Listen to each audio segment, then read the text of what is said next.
How to activate and use the Botim Send Now Pay Later option. 1. Open the Botim app and log into your account.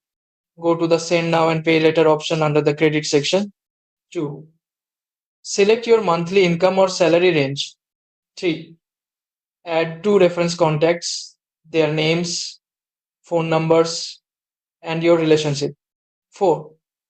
Verify your email and phone number. Enter your email, tap Verify, then confirm with the OTP you receive. 5. Wait a few minutes while Botim checks your loan eligibility. If approved, you'll see your credit limit. 6. If not eligible yet, make at least 3 international money transfers using your Botim wallet to increase eligibility. 7. To use your loan, tap Use It. Now, select your beneficiary and on the payment page, choose Send Now and Pay Later. 8. Enter your repayment card details and confirm.